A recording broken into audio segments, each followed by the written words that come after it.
Thank you sa ayan. So, thank you. Ayan. Thank you sa pag-turn on ng camera ninyo. Ayan. So, 'wag na po nating patagalin. Let us call on our guest speaker for tonight, Miss Cecile Angkay.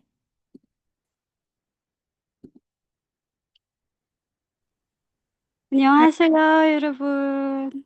Okay. Hi, Cecile. Good evening. Good evening po sa lahat. Kumusta po kayo? Ayan, Cecile, so can you share to us yung yung short, yung testimony mo about how you, paano ka nakapunta dito, how you took the exam in EPS TOPIK, ganon. Ano yung, kumbaga yung mga procedure kahit hindi mahaba yung short lang. And then ano ba yung mga naging struggle, ilang beses ka ba nag-exam, mga ganon.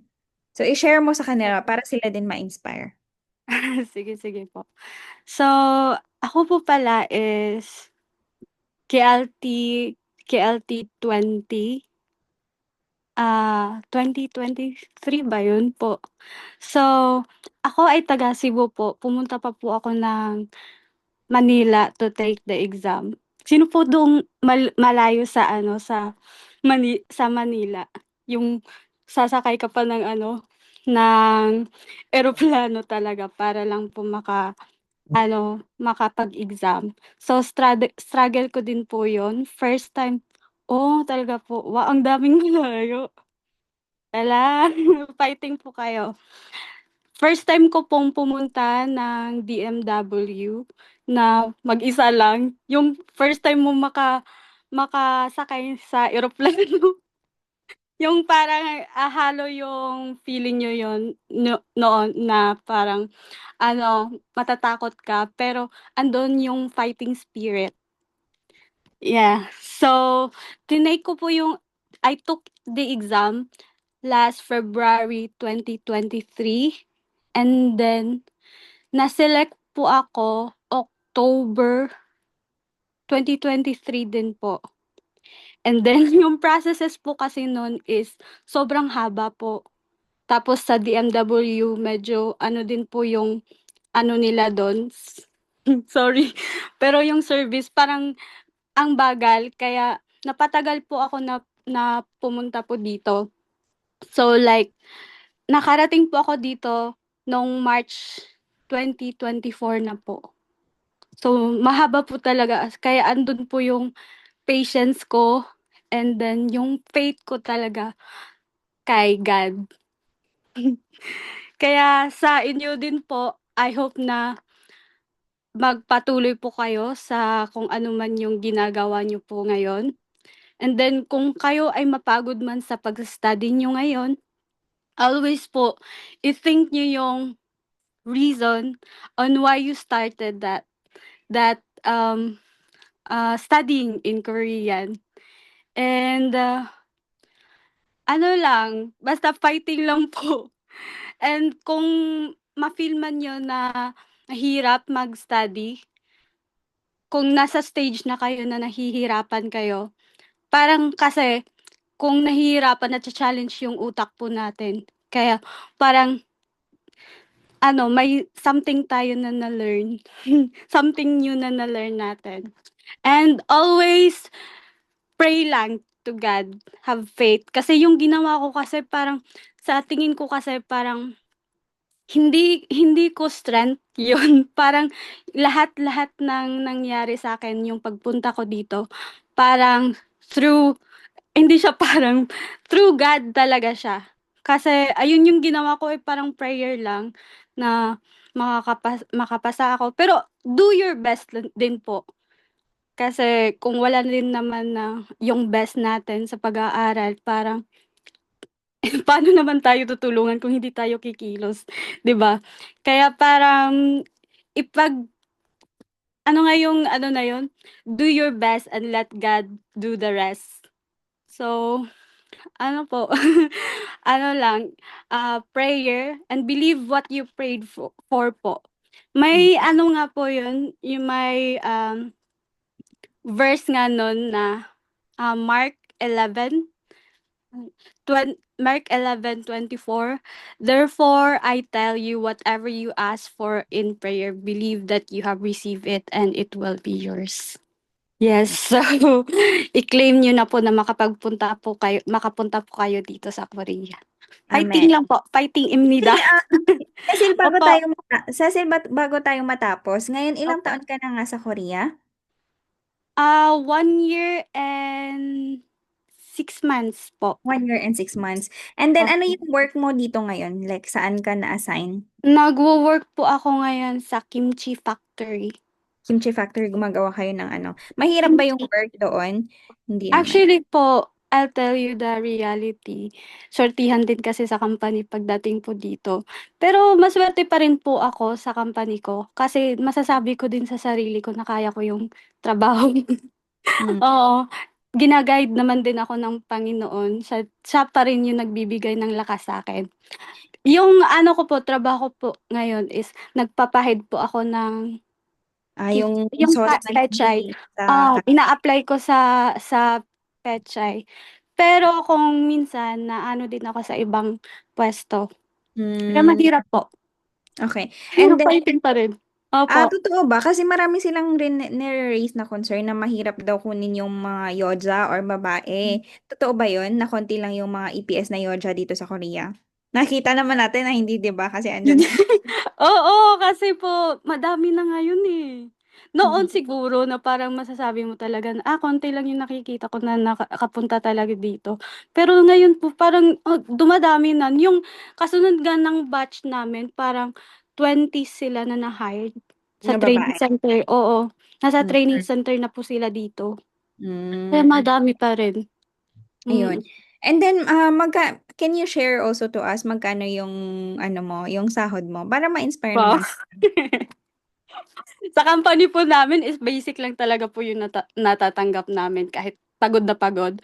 Pero Mm. kasi Magkano sa yung basic nga ngayon? I forgot. 2.98 ba yun? Something 2.98, 1? almost 3 million.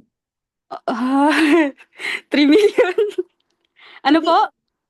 magkano? 2 point something? 2.8? 2,298,000 2,098,000. opo. So, in fact, Eh, nasa ano siya, nasa, sa 80s. 83 something, Oo. ganon. So, actually, compared mo naman sa Philippines, mas malaki na siya, di ba? Pero Oo, yun ganun nga, yung thinking ko po. Yung kinikita ko dito is hindi ko naman makikita sa Pilipinas. Kahit totoo. professional yung trabaho ko noon, parang maliit pa rin compared dito sa Ano yung sahod. work mo dati sa Philippines?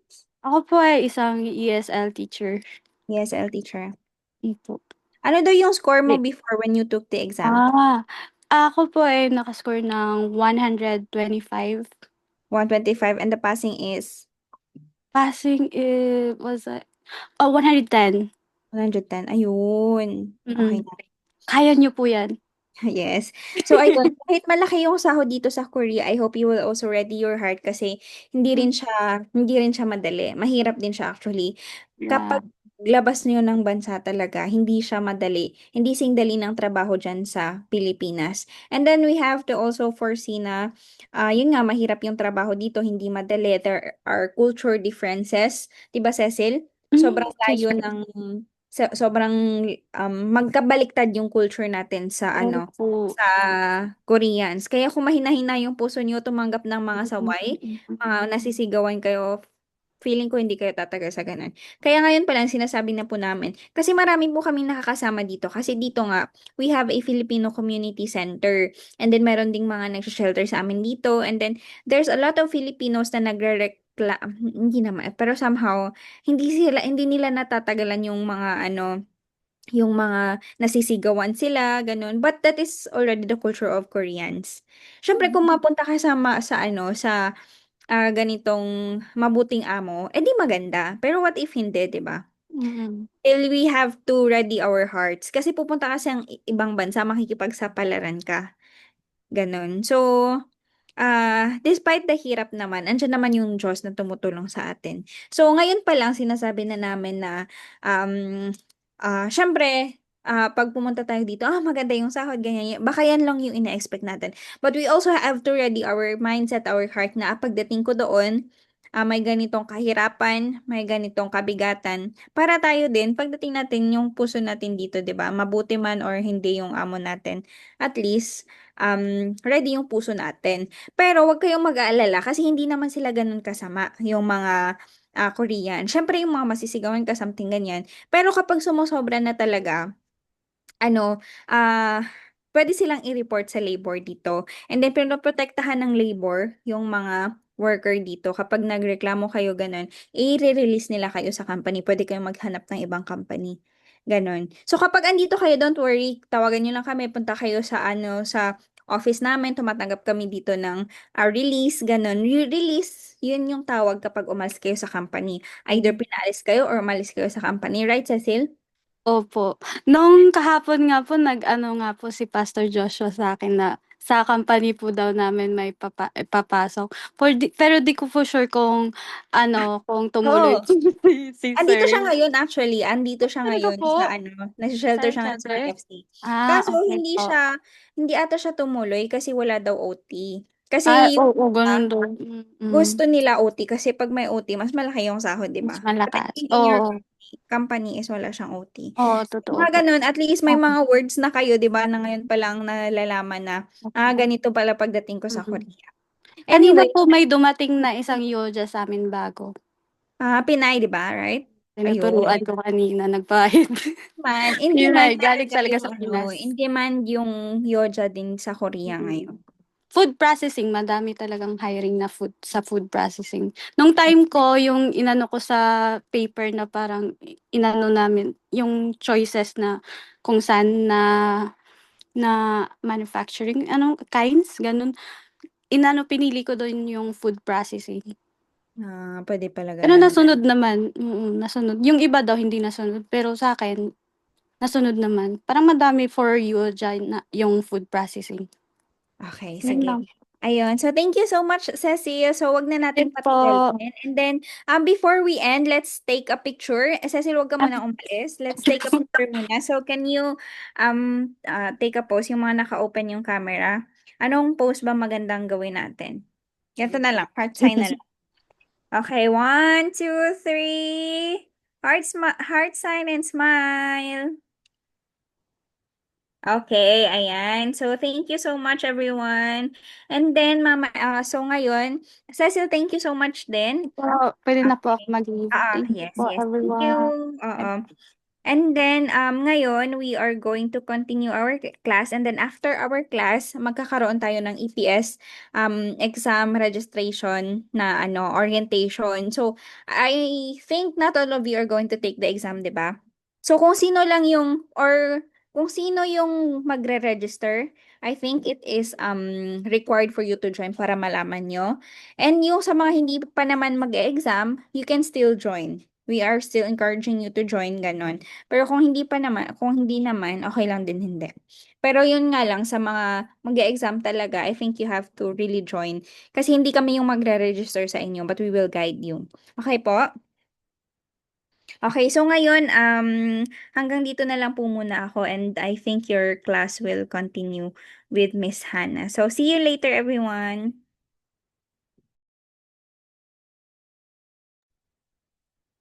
Okay, so start na po natin ang klase natin and later itutuloy na po natin ang ating mangyayari pa pag-uusapan about sa ating preparation for EPS exam. Sige po, ngayon punta na po tayo sa ating chapter 1. Let me share my screen.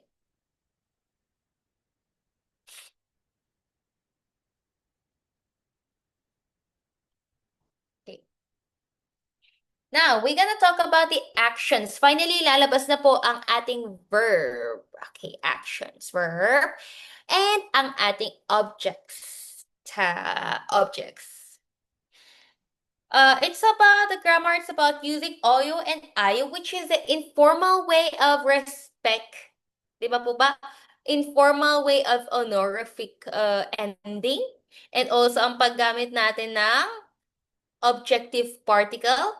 Vocabulary is verbs related to everyday life and also nouns related to everyday lives. And Korea's floor sitting culture. Then, sige po, let's start from our verb natin. 자, okay. So, this is the most basic na ipapakita po na verb. Kaya kailangan po talaga natin tong itatak sa utak natin. Kasi nga po, basic po siya, basic. What do you mean basic? Laging lumalabas. Okay? Repeat after me. 일하다. 일하다. 일하다. Okay? Pag slowly, it's 일하다. Okay? Pero, if maririnig niyo po siya as a sentence na as a word na fast, sinasabi niya po,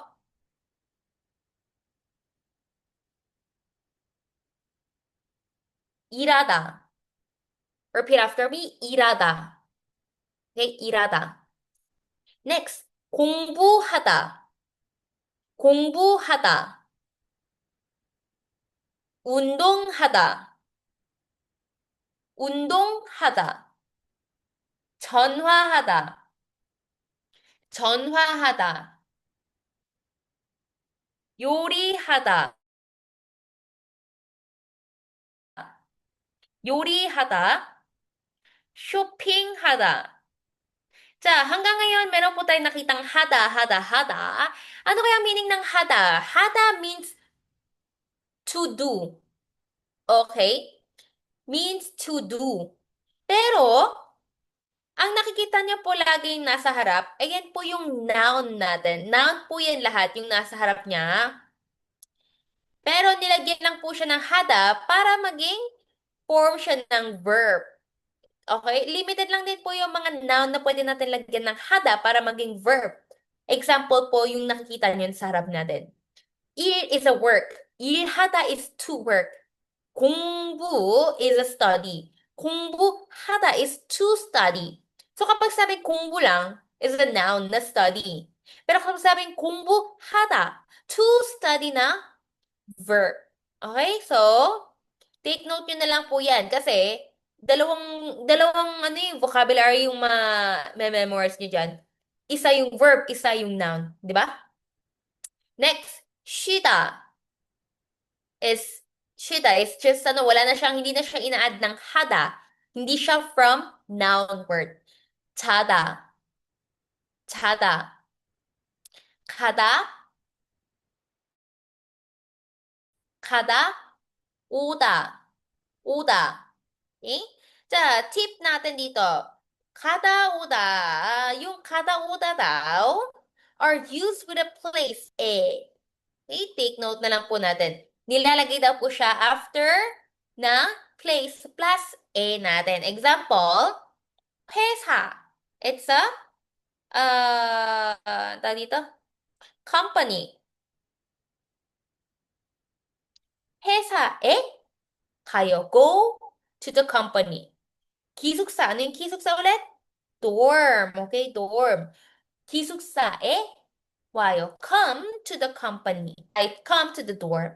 So, ganun lang po siya. Ayan, ito pala. 하다 is to do.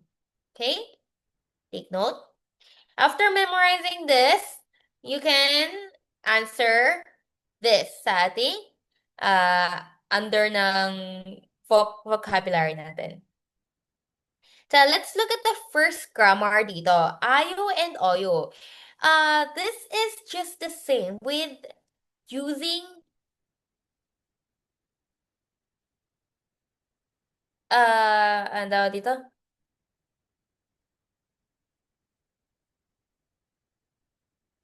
입니다 is yung formal. Ayo and oyo is the informal. Pero both sila is a ano po ba? To make the listener higher. Parang it means respect. Both sila is for the respect, pero yung isa, informal lang. Yung imnida is formal type. When we say formal kasi, it's more on making speech. Like reading in front of the people, ganon. Mostly pag nakikita niyo sa mga book, ganon. It's a formal type of Korean. Pero when we try to talk with a boss, pero you're a friend kayo. In that case, you use like informal. Okay? So, in this case, pwede lang natin siya magamit for explanations, questions, comments, and request. Yung ayo and oyo. So, how do we use this? If it ends with a or o, okay? If it ends with a or o, ito lang dalawa, ilalagyan natin yung ayo. Gets niyo po ba? Example dito sa tsada. It ends with a. Ito, hindi niyo na po titingnan yan. Hindi na po titingnan yan. Kasi ito yung may meaning. Ito yung may meaning. Ito, wala yan meaning. Wala yan meaning. From the word cha, makikita natin, it means sleep. Sleep. This is yung ta naman. Ending lang natin yan. Ending. Okay? So, etong chada natin, gusto natin siyang gawin ng informal type. Informal type. Magiging chayo. Bakit kaya naging chayo? If it ends daw sa a or u, di ba? A or u, ano yung i-add natin? Ayo. Dito, cha plus ayo. Magiging cha, ayo. But, take note, kapag dalawa yung a na lumabas, since yung a, ito naman, wala siyang sound, i-combine na lang natin itong dalawa. So, paano? Magiging, mawawala na lang siya, combine na lang silang dalawa. So, chayo. Kaya siya naging chayo. Gets niyo po ba? Next naman, pag hindi dito sa dalawa, remaining. Kapag hindi dito sa dalawa, yung remaining niya, u, i, u, o, ganyan. Kapag hindi lang dito sa dalawa, and yung remaining niya yung lumabas, as a ending vowel, o yung ang i-add natin. Example, 쉬다, to rest. To rest. Saan na siya natatapos? V, di ba? Kung V, i-add natin ng oyo. Kasi, hindi siya natatapos sa a or u. So, ang a-add natin ay oyu. So, magiging shi, oyu. Naintindihan niyo po ba? Okay. In the case of hata naman, it's simply papalitan lang natin siya as heyo. Okay? Simply change lang sa heyo. So, from our word kungguhata, tanggalin lang natin to, palitan natin ng heyo. So, magiging kungbu heyo. Naintindihan niyo po ba? Okay. Para po, additional lang po sa understanding niyo po, etong tsada na nakikita niyo po dito, okay? This is a root word, which means ito yung pwede natin mahanap pag naghahanap tayo sa mga dictionary. Tsada, okay? Pero yung mga formal, informal type, hindi po natin yan ginagamit, hindi po natin yan makikita sa mga dictionary kasi it's not the pinaka-root word niya. Yung root word kasi yung nakikita sa mga dictionary. So, in the case of tsada, gusto natin siyang gawin ng formal polite sign. Paano? Magiging 잡니다, ganyan siya. 잡니다. Pero kapag informal, magiging 자요. Pero both them, same lang yung meaning niya. Iba lang yung posisyon.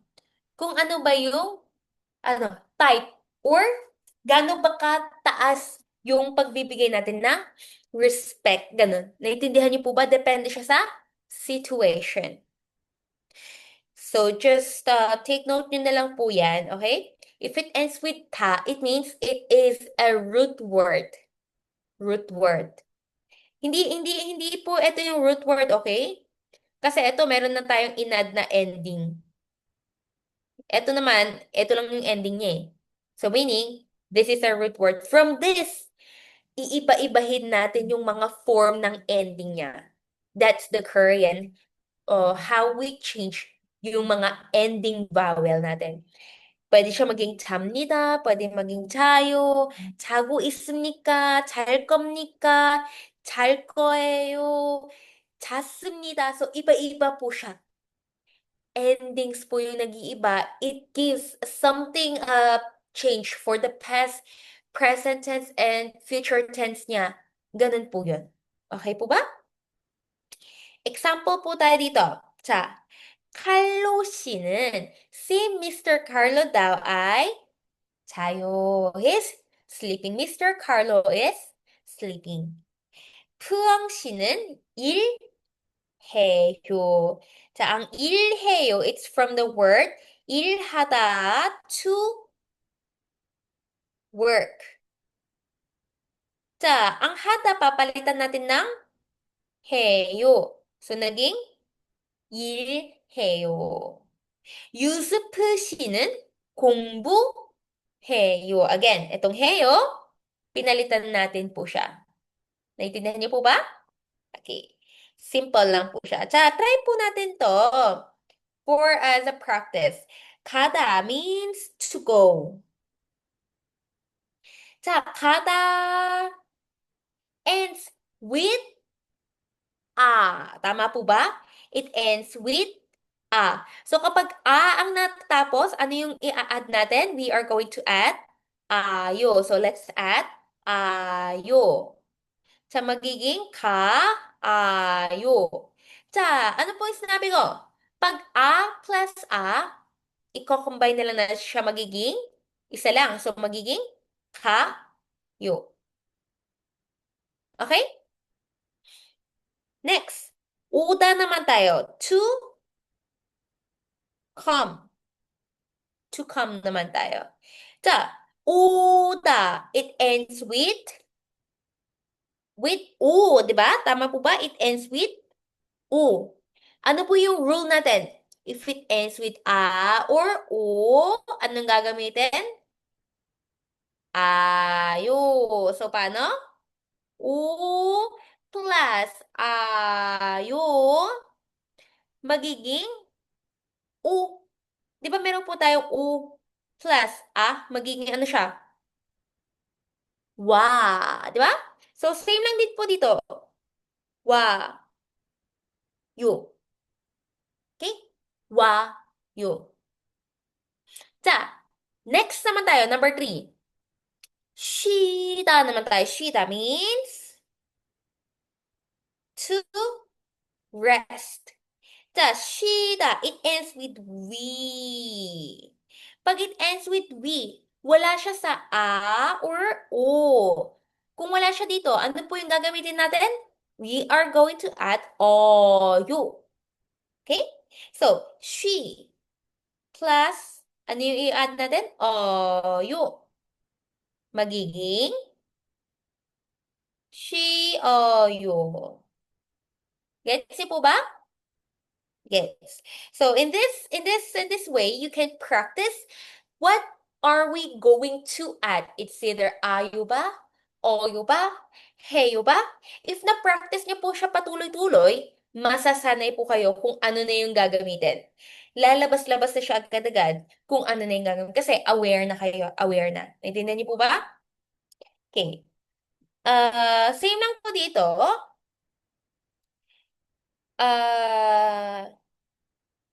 Clue lang po. Tingnan po natin yung clue lang niya para at least alam niyo po ano yung gagamitin niyo mamaya sa ating mga pictures. In this picture, it's working out, di ba? Exercising pala, sorry. Exercising. 운동하다.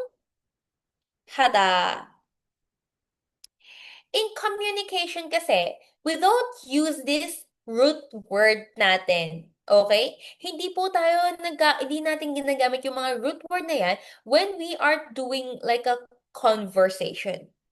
Always you have to change it sa informal ba yan, formal ba yan, formal polite ba yan, depende sa inyo sa sitwasyon. Pero, In this case, of course, we're studying for uh informal polite, 'di ba? Informal polite. So, this hada, i-change natin siya sa heyo. Undong heyo. Naintindihan niyo po ba? Same lang din po siya dito. You memorize the vocabulary sa pinakauna and then try to answer this for your assignment. After answering for your assignment, please check your answer sa pinakalikod natin. Meron tayong answer sheet dun. Okay, this time let's listen to the audio for our audio 43. Bago po natin pakinggan yung wag po na natin tingnan yung ano natin. Wait lang po. Saan na yun?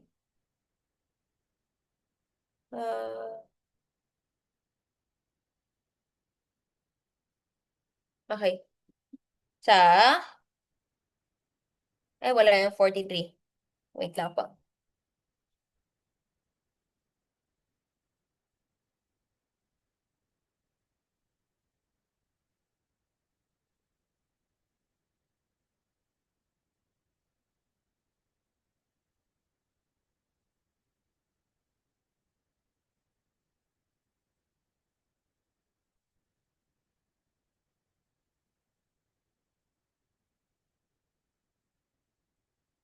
Okay, pakinggan po muna natin yung audio niya.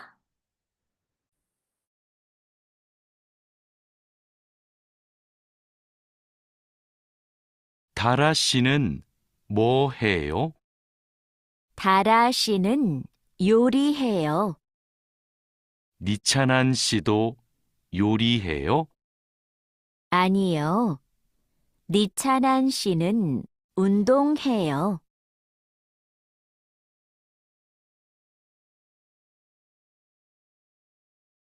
다라 씨는 뭐 해요?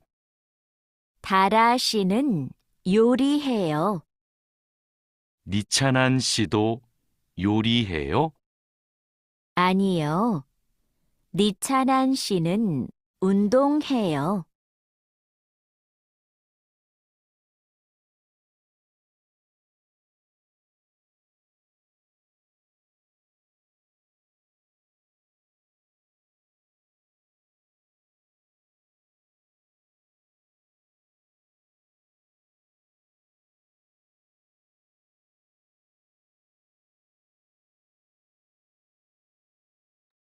Okay. 자, ano yung mo is what? Heyo, informal niya is heyo, it's from the word hada, means to do. Naging informal, polite lang din siya, di ba? Heyo, pinalitan natin siya ng heyo para maging informal, polite. 자, 다라 씨는 요리해요. Dara is cooking. Again, ang ating root word, hindi po siya nagagamit sa conversation. Always remember, kasi kahit maraming beses ko po sinasabi, meron pa rin pong nagsusulat na natatapos sa kung buhada, 요리하다, hindi po hada. When we use this for conversation, 해요, 합니다. Ganon. 자, 니찬한 씨도 요리해요? Is 니찬한 also cooking? 아니요. 니찬한 씨는 운동해요. Okay? So probably, siya si 니찬한, siya si Tara. Parang yung Tara yung pangalan ng babae eh, di ba? Para magkabaliktad. So, repeat after me. Tara 씨는 뭐 해요? 다라 씨는 요리해요. 니찬한 씨도 요리해요? 아니요.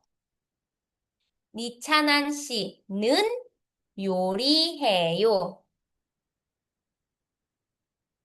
Sorry. 운동해요. Okay. Pakinggan po natin sa audio. Isa pang beses.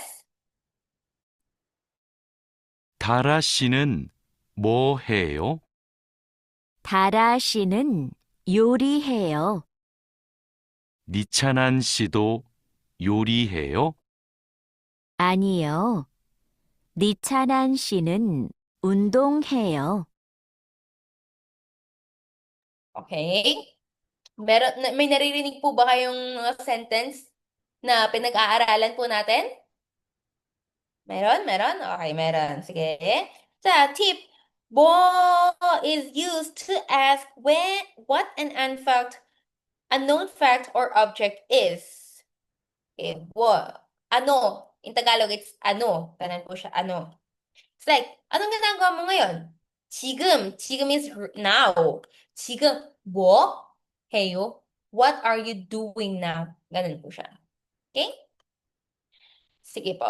So this one, let's look at the pronunciation. This one naman, we pronounce as 의. 의. 의 is pronounced as 의 in the first syllable of a word, but in syllables where it is preceded by a consonant, it is preceded as i. Ay, ito po yung sinasabi natin. Pag nasa, ah,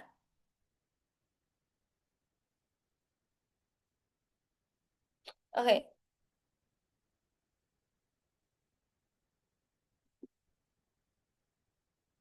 Okay. Katulad po na sinabi niya, kapag daw po yung first syllable niya is a word, but in the syllables where it is preceded by kapag po yung first syllable niya of a word, kapag nasa first syllable niya, ipropronounce natin siya as ui. Ui. Okay? Pero, if yung word preceded is a consonant, it is preceded as e. E. E. Example po dito tayo. In this case, we pronounce as himang. Kikita niyo po ba? Ito kasi, wala po siyang sound. Kaya, ang na-pronounce natin is ito, di ba? Ito yung na-pronounce natin. Kaya naging uija. Uija. Pero ito kasi, in this case, meron tayong consonant na naririnig, right? Cute, cute. So, pag nilagay natin yung uy dito, hindi na po siya maririnig as uy. Pero, gagawin na natin siyang e sound. So, magiging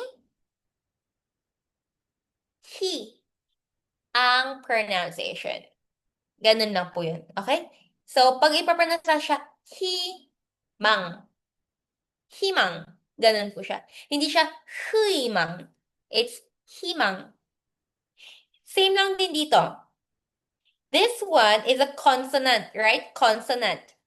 Lagyan natin ng uy. Hindi siya maging tuy. Tuy. Okay? Magiging ti. Tiyosigi. Gets niyo po ba? Magiging ti ang pag-pronounce natin siya. Pero kapag yung uy natin naman is yung yung pumasok, maririnig yung pure vowel sound niya. Okay? That's it. So, next naman tayo sa ating second vocabulary. It's everyday life noun. Meron din tayong kasama dito na verb ina-add. Okay, tingnan natin kung ano yun. We have the 4 basic verb na lagi natin ginagawa. First one, 먹다. 먹다. O, di ba? 3 times a day tayo kumakain. 먹다. May mga taong 4 times a day. May taong 2 times a day. May taong 1 times a day. Drink. 마시다. 마시다. We everyday drink water. Next. 고다. 보다. This is also, we everyday look at the phone, watch movie, watch video, watch Facebook, right? Next, 읽다. 읽다. Okay? 읽다. To read. To read. 자, tingnan po natin yung, wait lang po.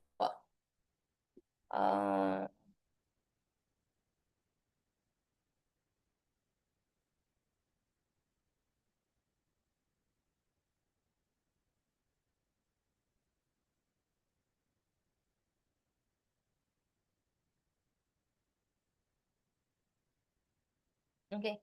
Sa, yung 먹다 muna tayo. Meron tayong apat na noun dito. Sa, let's repeat after me. 밥, 밥, 빵, 빵, 사과, 사과, 과자, 과자. Next, 물, 물, 주스, 주스,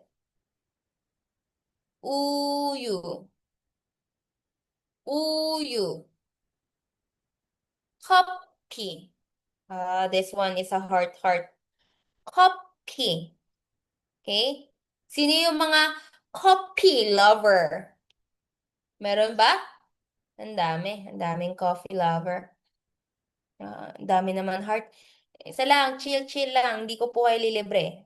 Chill lang. Sige, next. TV is television. Television. 영화. 영화. Okay? Next. 책. 책. And 신문. 신문. Pag mabilis, 신문. 신문. Okay? It's literally reading this word. Shin and mun. 신문. Ganun lang. So, ito yung basic natin. And then, meron tayong additional word dito. 지금. 지금. Ano kayang word na meron pumapasok na... wala. Wala akong mahanap. Wala akong mahanap na sentence or a word na pwede nyong narinig siya lagi. Pero anyway, 지금 is now. Today is 오늘. 오늘. 자, dito, pwede nyo na lang po after memorizing dito, you can write down kung ano yung pwede natin gamitin sa respective na verb. Okay?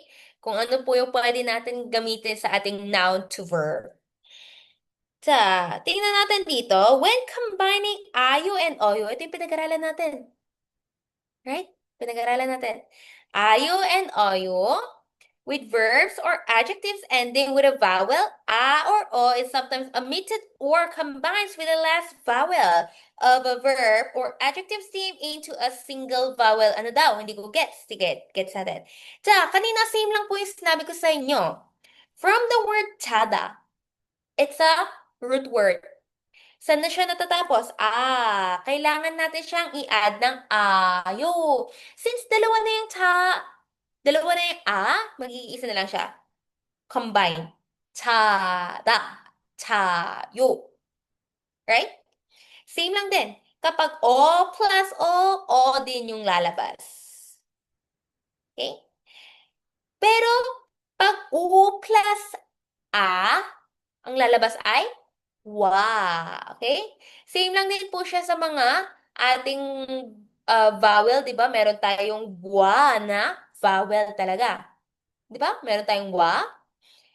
And then, same lang din dito. U plus O is wa. Dito, for sure, hindi na po kayo malilito kasi Given na talaga siya na vowel eh. Given vowel na siya. Dito lang kailangan yung i-memorize. Eto. Highlight natin. E plus O magiging yo. Kakaiba, no? Kakaiba. Example. 마시다. This is to drink. 자, natatapos siya sa C. Natatapos siya sa E. Of course, omitted na yung ta natin dito. 자, tingnan natin. From 마시. Ano dapat yung a-add natin? Ayu or oyu? Oyu, di ba? Oyu. Oyu. Kasi, alangan, hindi naman po siya natatapos sa a or u. Kapag ito natatapos, it's ayu. Kapag hindi dito, it's oyu. So, nilagay natin dito yung oyu. 자, i-combine natin sila. 마시, 어요. This is what I'm saying. E plus O dito magiging yo. So, paano? 마, 셔, 요. 마셔요. 마셔요. Okay? Ganun po siya. So, in this case, yung mga ganito, isipin nyo na lang, kapag E, magiging yo na lang. Para easy na lang. Easy natin siya ma-process. Naintindihan niyo po ba? Kapag meron kayong nakitang word na mashida, ay natatapos siya sa E. Automatic yo yung magiging change niya. Para mas easy na lang natin. Pero i-explain pa natin, ganito po siya yung explanation. Pero pag easy understanding, i-convert niyo na lang po siya sa yo. Okay? Sige, dito po tayo sa grammar 2. Very easy. Ito po yung ating tinatawag na objective particle. When we say objective, what we are talking about in the sentence, right? 자, 을 and 를 combines with a noun to show the object of the sentence. If it ends with a 받침, 을. If walang 받침, 를. Example, pop is a rice. 밥, 을. Kasi it ends with 받침. 사과 is an apple. 사과, 를. Gets niyo po ba? Okay. Tingnan natin yung tip natin. The verb form action noun, hada, plus hada can be used as action noun plus 을 hada without changing the meaning. Example na lang para hindi po kayo mahirapan sa pag-understanding. Meron tayong verb na undongheyo, di ba po? Ang ano po yung sinabi ko dito sa undongheyo?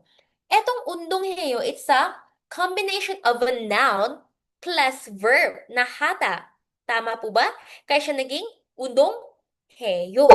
Pero, ang sinasabi niya, pwede rin daw siya natin palitan na undong 을 heyo. Bale, lalagyan natin ng objective particle after the noun.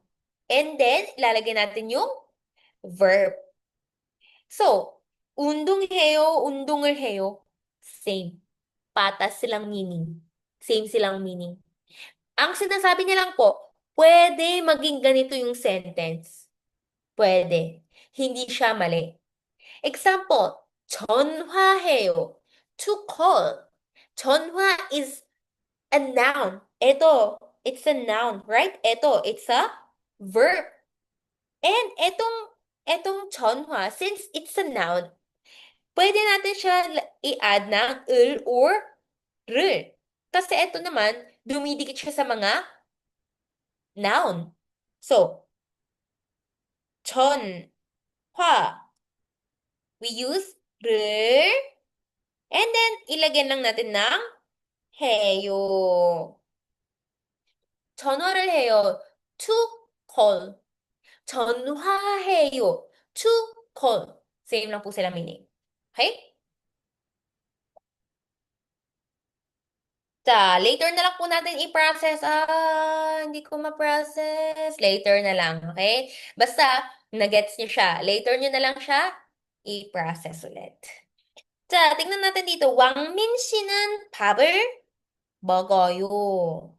왕민 씨는, ito yung subject natin, si 왕민. Mr. 왕민, okay? 왕민 씨는 밥, when we say 밥, it doesn't mean rice. Pwede siya rice, pwede. Pwede rin siyang meal. Okay? 밥을 먹어요. Eat meal. Di natin alam kung breakfast, lunch ba yan o dinner ba yan, pero it's a meal, okay? 왕민 씨는 밥을 먹어요. 자, next. Oh, wait. Let me explain this sentence. 자, 왕민 씨는 먹어요. 먹어요 means to eat, right? To eat. 자, si Wangmin daw ay kumakain ng ano yung object, ano yung kinakain niya? Yun yung magiging objective. Ano yung kinakain niya? Yan yung rice, ay yung, yung meal. Top. So, kaya nilagyan natin ng Kasi siya yung tinutukoy natin kung ano yung kinain niya. Kung ano ba yung ginagawa niya na verb. Yun yung objective. Naintindihan niyo po ba? Aray, wait lang.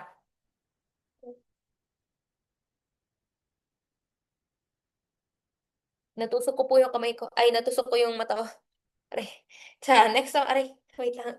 Takot pa rin.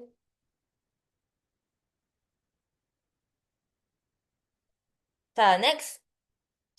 자야 씨는 see Miss 자야. 지금. ano yung 지금?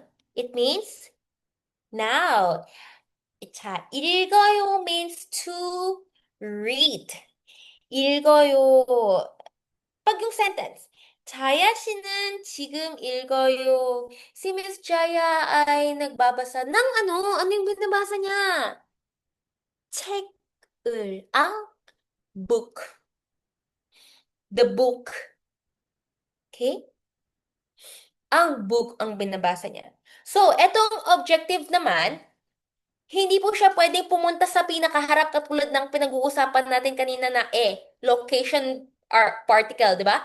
Etong pwede siya pumunta sa pinakaharap, pwede siya sa gitna, pero etong or na objective particle naman, hindi po siya pwede pumunta sa pinakaharap.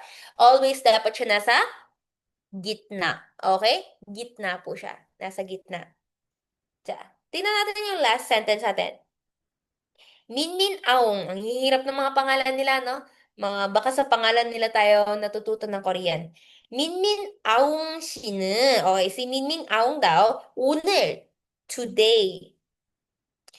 봐요 is to watch. To watch what? 영화를. movie. Okay? 민민 아웅 씨는 오늘 영화를 봐요. Si Minmin Aung ay manonood today na movie. Ganun po yung pagsasabi natin. Pero in Korean, syempre, ano yung mauna? Subject muna, kung kailan. Etong unil, actually, pwede siya pumunta sa pinakauna. Eto, wala po siya. Okay lang siya pumunta sa una. Pero ano, ito. Bawal. Nasaan dapat siya? Gitna. Okay, nasa loob. Example. 오늘 민민 아웅 씨는 영화를 봐요. Puwede. Okay? Etong 오늘, pwede siya nasa harap, pwede siya nandito, bahala po kayo. Pero, etong objective particle natin, nasa gitna lang po siya. And then always remember, ano yung nasa dulo? Verb. Literal po, mahirap po yung, hindi, normal lang po na medyo nako-confuse po kayo, hindi nyo naiintindihan. Kasi bakit? First time nyo lang narinig eh. Hindi po natin, hindi talaga yan papasok sa utak. Kasi first time lang natin narinig yung ganitong lesson. Tama po ba? Hindi naman po tayo magaling agad mag-multiplication sa unang rinig natin. That's just the same. Ano yung key? Practice. Ilang years na tayo nag-practice ng multiplication? More than 10 years na kaya tayo na marunong mag-multiplication. Same lang din po yan sa Korean. First day lang din natin today, kaya mahirap. First day nyo natuto ng multiplication, dumudugo rin yung ulo nyo, di ba? Same lang din po yung Korean. First day tayo matututo ngayon, dumudugo yung ilong nyo. Pero after mga ilang days, okay na. Kapag mag-aaral kayo. Yung multiplication, same din yung mga hindi nag-aaral, hindi marunong mag-multiply hanggang ngayon. Oh, may natatamaan, di ba? Yung mga hindi nag-aaral ng multiplication ng bata. Ngayon, hindi nyo alam marunong mag-multiplication. Pero, kapag nag-aral kayo ng multiplication, marunong din kayo ngayon. Baka mamaya, kinakalculate nyo na lang po lahat, no? Okay, next. Next. Check po natin dito sa ating practice. Tingnan natin. Complete the sentences with the correct options. Since kanina nakita natin, ano yung connection ng verb and noun, di ba? Kunyari sa eat, apple kakainin. Ano bang kakainin? Kanin kakainin. Hindi naman natin pwedeng kainin yung newspaper, di ba? Ano yung newspaper? Binabasa, to read, di ba? Ikta. So, memorize nyo rin po kung ano yung connection ng pwede natin gamitin sa uh, reading, sa eating, sa drinking, sa watching. Gets? Gets? Okay, same lang yun dito. Tingnan natin yung number 1. Meron siyang kwayo. Anong meaning ng kwayo? To watch po yan. To watch yan. To watch yan. Ano yung pwede natin panoorin? Movie. Yung kaninang option, movie and TV, di ba? So, tingnan natin yung anong choices natin dito. Meron tayong television, TV. So, lagay natin yung television dito. Sige, television.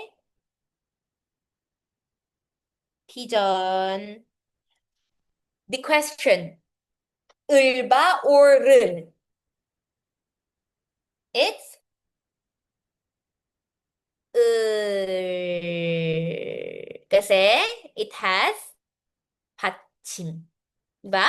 So, television. 을 봐요.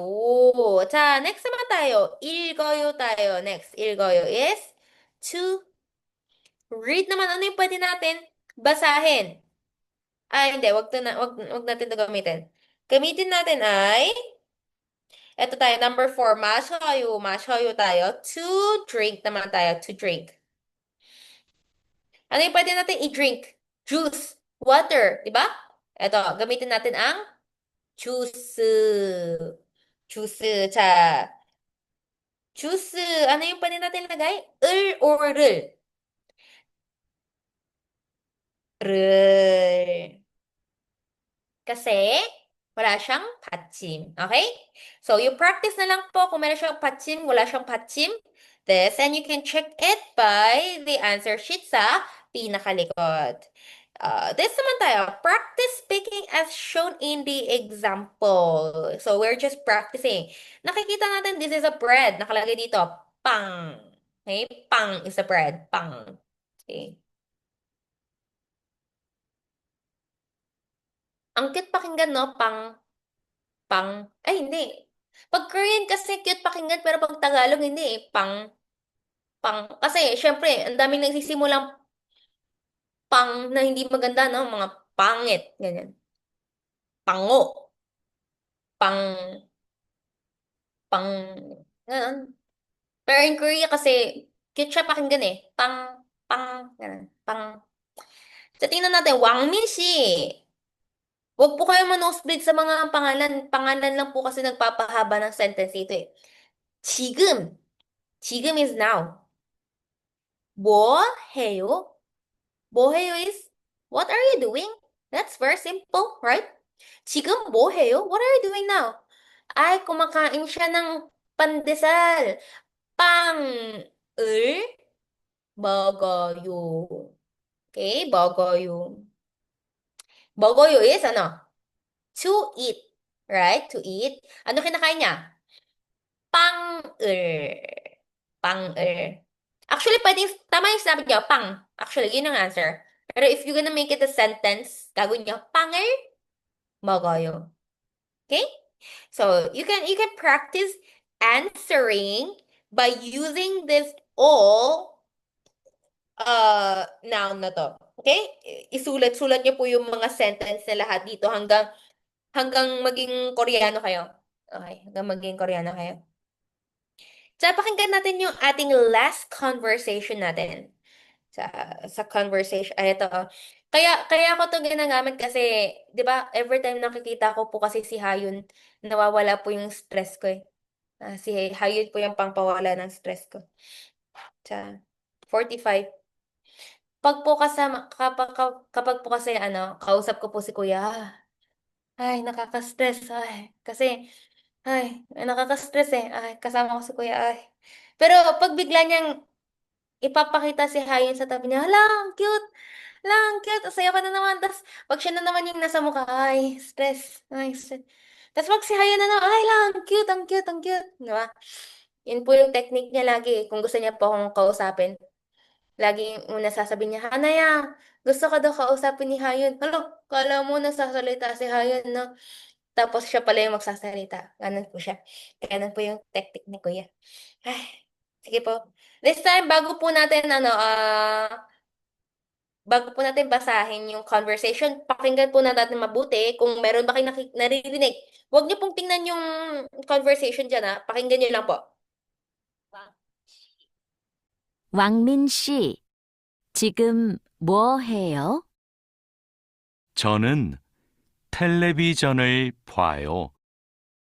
푸엉 씨도 지금 텔레비전을 봐요? 아니요. 저는 밥을 먹어요.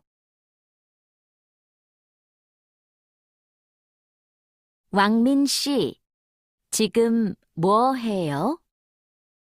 저는 텔레비전을 봐요. 푸엉 씨도 지금 텔레비전을 봐요? 아니요. 저는 밥을 먹어요. Probably narinig niyo po yung pinakaunang sentence na sinabi niya. 지금 뭐 해요? diba? 지금 뭐 해요? 사람 niya, 왕민 씨 지금 뭐 해요? 저는 텔레비전을 봐요. Probably dito po kayo na-stuck kasi hindi nyo po alam yung 봐요 eh. 봐요 means to watch.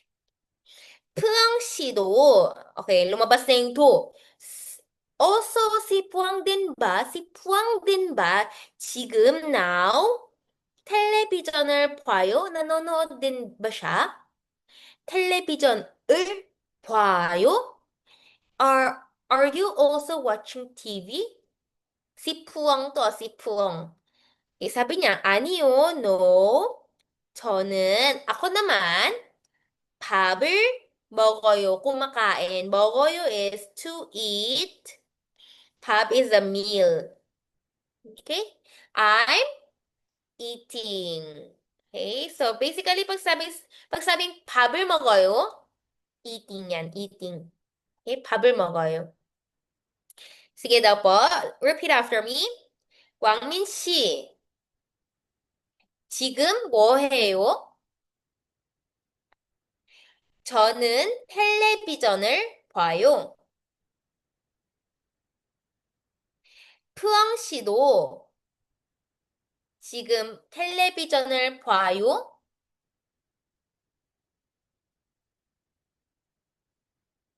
아니요. 저는 밥을 먹어요. Okay, pakinggan natin. 왕민 씨, 지금 뭐 해요? 저는 텔레비전을 봐요. 푸엉 씨도 지금 텔레비전을 봐요? 아니요. 저는 밥을 먹어요. Now, narinig niyo po ba yung mga pinag-uusapan nila? Okay, chismis success. Sige po. Ta, okay, last one. Useful expression.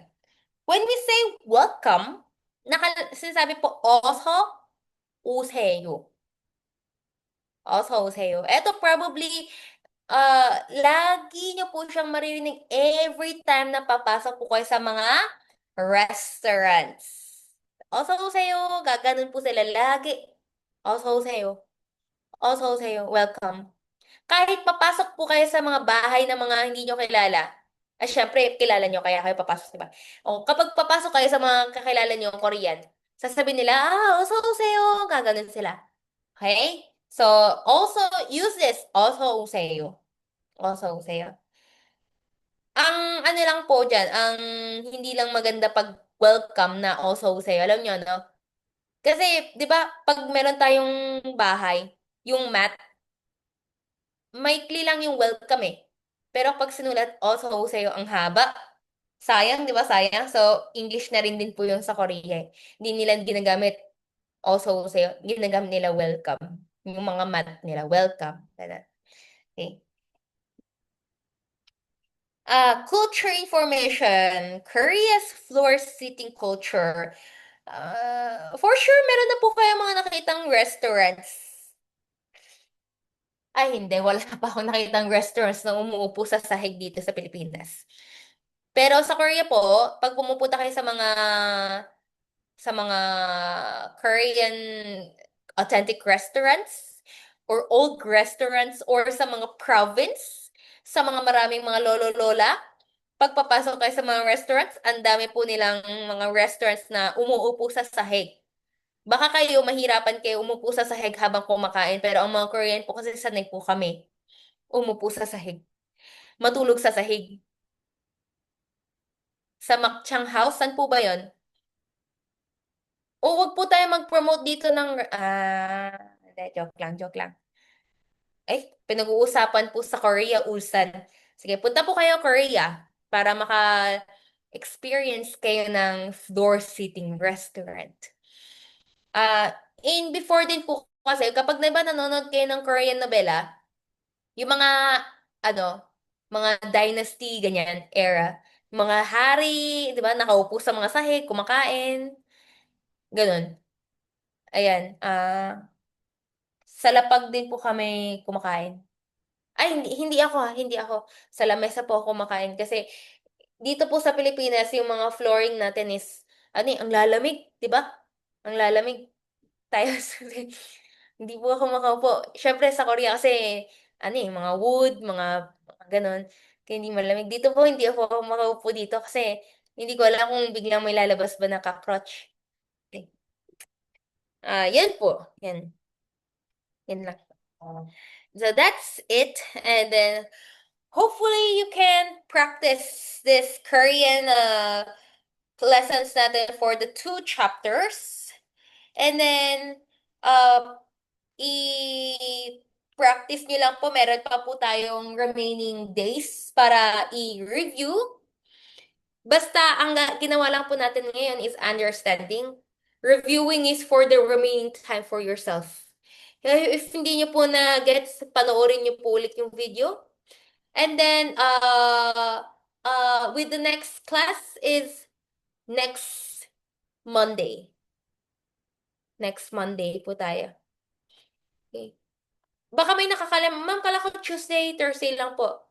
Yes po, pero yung schedule ko po kasi hindi na po ako pwede banda sa next month, kaya kailangan po natin gawin next Monday. Kaya so 3 times a week po tayo, 3 times a week. Okay? So Monday, Tuesday, and Thursday pa tayo from next week.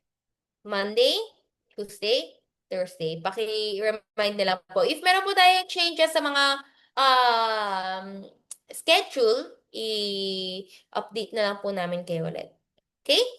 So, yung mga video recordings natin, please remind na lang po sa GC natin para yung admit natin maano sa inyo, maka-send sa inyo.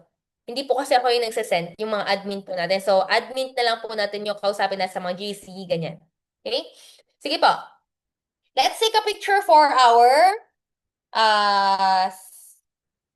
Second ba to or third session ba to kasi pang chapter 3 na natin to eh. Anyway, okay.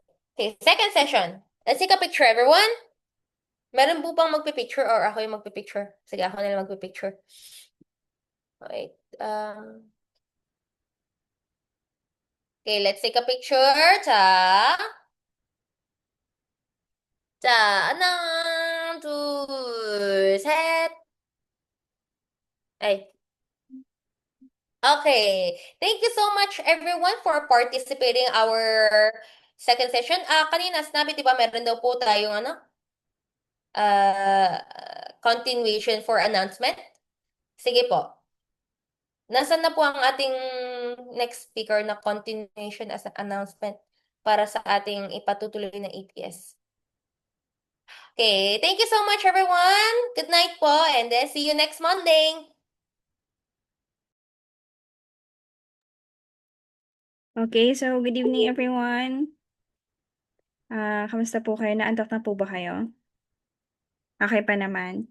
So, here we still have 60. So, lahat po ng 60 magre-register or na sakit sa ulo. Ganyan talaga. Kahit ako, even I'm already here in Korea, mahirap talagang mag-aral ng Korean. Basic is okay. Kannada, rama pa sa Ilonggo. Kundi, when you like dig deeper, yun na yung mahirap. May iba-ibang version na sila. May iba-ibang version na yung yung Hada, mga ganon. Di ba mahirap siya, nakakalito. But anyway, still, you can do it. Hasaysto. Okay? Okay, so ngayon, wag na nating patagalin. So I'm going to give a short orientation about our, what you call this, EPS topic exam. So I'm gonna share my screen. Oh. Ayan, nakita niyo po ba? Yes? Okay. So yung EPS online registration natin, it will be open on August 25, 10 a.m. So hindi na nila nilagyan kung up to ilang days because minutes pa lang natatapos na agad. So I think it will only take few minutes, mga 10 minutes, mga ganun. So what I'm going to advise to you, especially if you're going to take the exam, at least nasa may malakas kayo na internet and not phone. Huwag kayong gumamit ng phone and then gumamit kayo ng ayun na nga, laptop or computer or kung pwede magstay kayo sa coffee shop, mga ganon. So, kasi pabilisan to. At least mabilis kayong mag-type, mabilis yung internet nyo. That's the tip for this registration. And then maximum of 2,500 na lang yung kukunin nila. And then, so this one is not IBT nor CBT or computer-based test. This one is a pilot implementation of Ubiquitous-based test or UBT. So, eto, kumbaga, bagong version ng EPS TOPIK exam. UBT naman siya. Itong Ubiquitous kasi, first time nilang i-release, i-launch itong UBT na ito. Because this one, eto kasi magte-take kayo sa sa either sa phone or sa laptop. Anyway, we are going to discuss it later on. Basta ito siya, UBT course type of exam. So, yung payment schedule, i-announce nila. And then, yung UBT schedule announcement on September 15, kung kailan ba yung, magiging, yes, yung schedule. And then, yung period of exam nyo will be on nasa September 22 to September 30. So, andyan yung period of exam either that day. Pero yung exam is 1 day lang naman. So, saan ba itong exam? Gaganapin po siya sa may Manila, sa DMW, sa may Mandaluyong City. Mandaluyong City. Okay? And then, yung result announcement is on October 14. Ayan. And then, eto nga, the registration portal and procedure will be posted on the EPS DMW official Facebook page on August 25, 2025. Kaya, mamaya ipapakita ko sa inyo kung saan yun. So, take note ha, and then kung pwede kayong mag-screenshot, ganyan, mas okay din sana. Right now, since nagsi-share ako ng screen, I might not be able to see your messages, okay? So, ayan na nga. So, yan. When is the registration date? It will be on August 5th, 25, 10 a.m. That is Monday. So, how many can be accepted on the exam? So, 2,500 lang yung applicants na tatanggapin nila. Eto, what is the type of examination? Yung Bitikus-based test. Ayan. Mamaya explain ko sa inyo kung ano yun. So, saan yung, yung examination? Ayan. Sa Manila, sa DMW. Ortigas Avenue, corner EDSA, Mandaluyong City. You can search that on your maps. And then, how much is the payment for the examination? Ito siya. Please don't mind the date because I used the PPT for our previous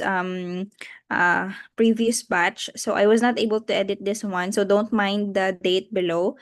Pero yung payment nito is, I think it's the same, $24. But I'm not sure if there are changes because I was not able to see yung announcement nila na may changes of payment na. Ganon. So, what are the qualification for the exam? So, eto na nga, at least you are 18 to 38 years old without active EPS job roster. So, etong active EPS job roster, for example, nakapag-take na kayo ng exam and then napasok kayo sa may job roster. Kasi nag-expire yun within 2 years. If I'm not mistaken, that is 2 years. Kapag andun pa rin kayo and then nag-take kayo ng exam, hindi pwede yun. Dapat, wag kayong mag-take kasi andun pa rin naman kayo. And then, with active rooster but expiring on September 2024. For this one, I was not able to edit also. But I think February to before. So I think within this year na may expire yung rooster nyo, I think pwede. Ganun. So application is not recently restricted by HRD. So pag hindi naman na-restrict yung application nyo and then wala kayong criminal record and then hindi kayo colorblind or color weak. Next, ayan. So, ito yung mga requirements. Ito lang yung ihahanda nyo. ID photo, passport size, and then taken against a white background within the last 6 months. So, ito, recent na picture nyo ito. And then, yung format is JPEG dapat. And then, yung background is white. Okay na guys nyo po ba? White yung background dapat. And then, yung file size, makikita nyo yan sa file size. Yung file size niya dapat is 13 KB lang siya. Kung nagpa-picture kayo, kung as much as possible, sana kumuha kayo ng, ano ba tawag dito, soft copy. And then, kung hindi man siya, kung mataas man yung size niya, i-convert nyo. Maraming photo converter sa internet. Hanap kayo image size converter. Ganon. Ihanapin nyo lang siya. Tapos at least techie din kayo. Okay? So, kasi kung ganitong bagay pa lang, hindi nyo na kayang i-explore ng mga paano mag-convert ng ng mga size ganyan. 'Di ba? So how much more on the bigger challenges that you may be able to encounter, 'di ba? So at least dito kailangan din nating maging techie. Alam niyo po ba dito sa Korea kahit yung matatanda dito sobrang techie pa rin. Yung mga cellphones nila, 'di ba? Sa atin, I'm not judging all pero sa amin kasi halos matatanda hindi na marunong mag-phone eh.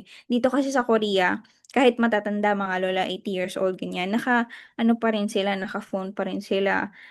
Active na active pa rin sila sa pag-explore ng mga phones nila. Anyway, so there's no reason for us para hindi explore yung etong mga bagay na to. Kasi if there's a will, there's a way.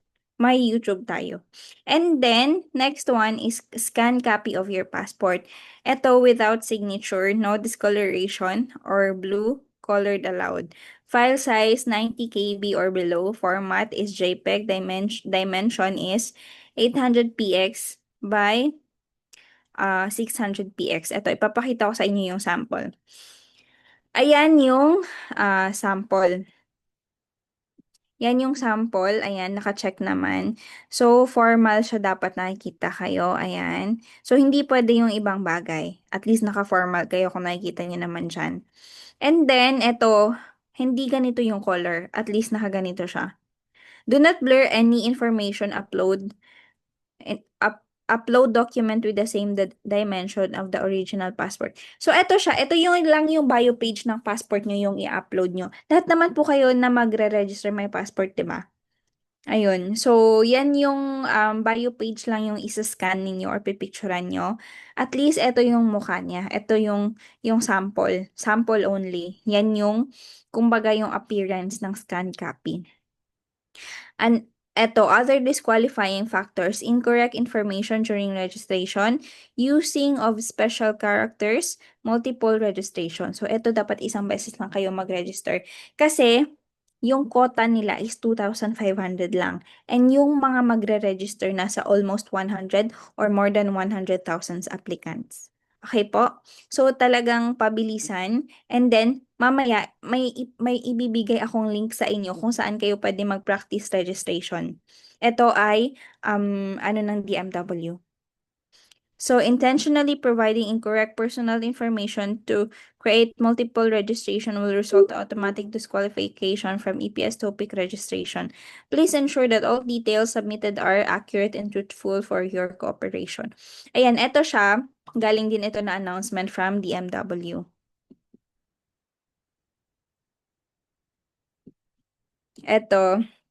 Ito naman, paano kayo magre-register? I will transfer on another screen. Ipapakita ko sa inyo yung kung saan ba kayo dapat naka-follow. Yung official page ng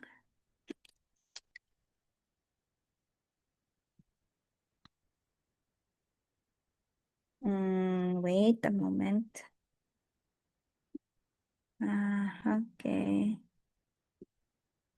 Ayan, nakita niyo yung ano ko ngayon, yung desktop ko? Yes or no? Nakikita niyo? Ay, hindi ba? Wala ba kayo nakikita or meron? Isa, isa. Okay. So, ngayon, ito yung page ng DMW. I'm gonna share it in our group chat. Ayan. Ayan, sinend ko sa inyo yung link nito. And then, so dito daw nila i-announce yung registration link. So, dapat nakaabang kayo. 11:50, I mean 9:50 or 9:45 nakaabang na kayo, nagre-refresh na kayo ng Facebook ng etong EPS DMW exam. Okay? And then, ito naman yung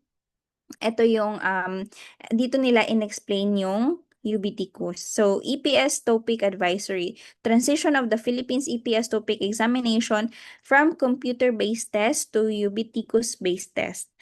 So, So, what is UBT? UBT is an examination method that can be administered in a secure and flexible environment regarding of location or infrastructure using smart devices. EPS topic examination format and structure.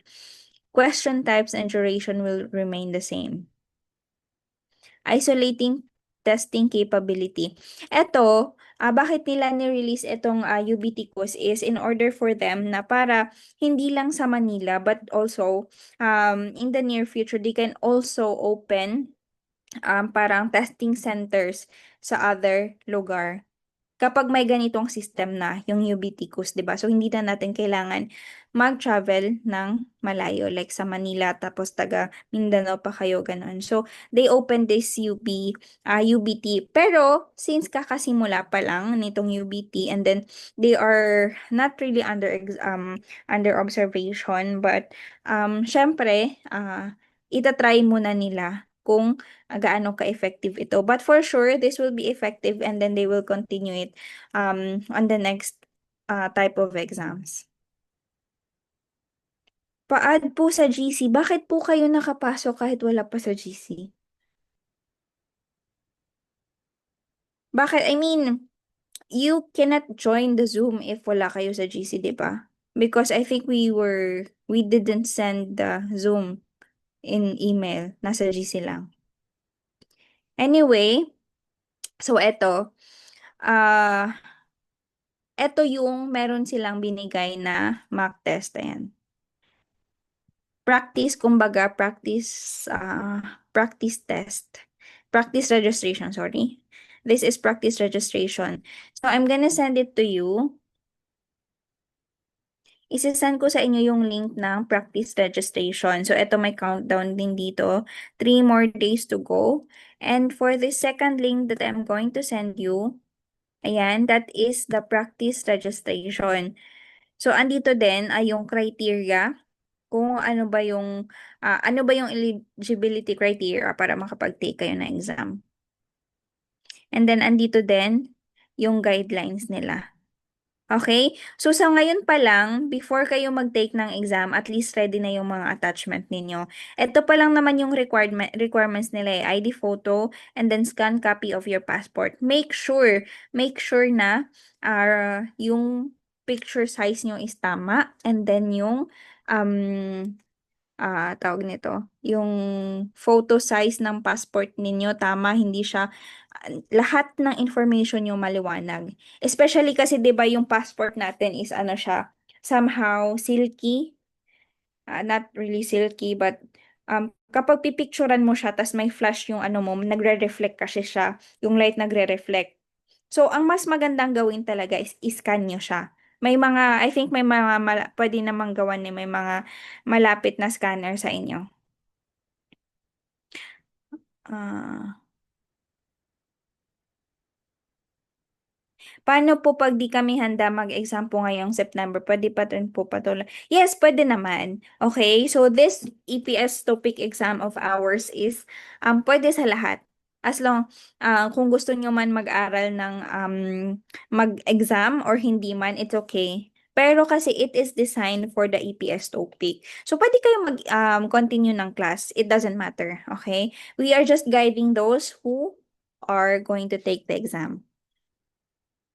Meron po sinend sa email na link. Okay. Confirm lang po, UBT test na po sa mismong venue ng DMW. Yes, as per announcement ng DMW, UBT type na kayo ng examination. So pagdating nyo doon sa DMW, UBT, I think they are going to provide naman the devices that you are going to use. Sinend din pala sa Gmail. Okay, I'm sorry. Yung sa KS mo, ilagay mo rin yung sa KLC po, ma'am, na ilalagay. KLC is Korean Language Center, you mean? Hindi. I think hindi na nila hinihingi. Okay, I'm gonna show you. Let's do the trial registration. Ayan. So, ito lang yung information na kailangan. Your last name, first name, middle name. And then check if you don't have middle name. Ito, not applicable. Kung senior man kayo, the third man kayo, ganyan. You click lang. Make sure, okay, reminder everyone, make sure na yung information na i-enter nyo is tugma, especially sa passport nyo. Tama siya. And then, select gender. And then, the day, your birth date. And then, yung email, active email dapat ang gagamitin, active mobile number, passport number, expiry of your passport, tapos taga saan ba kayo. And then, actually, isang ano lang pala, isang industry lang yung available ngayon. Manufacturing industry lang. Okay po? Manufacturing industry lang. And then, total duration of stay of Republic of Korea under E9 or E10 resident status. Never been. Ang answer nyo dito, kung hindi pa naman kayo nakapunta ng Korea, just type never been in Korea. Ganon. Or example, nakapag-EPS na kayo or something ganon. Then, lagay nyo kung ilang taon. Tapos, ayan, i-check nyo lang to. I-check nyo lang tong eto, mga consent and declaration, and then it will going to proceed. So, try nyo mamaya, okay? The link that I sent you, try nyo na mag practice registration, ganun. Kasi this time, hindi ko rin kasi pwedeng i-present sa inyo yung old registration.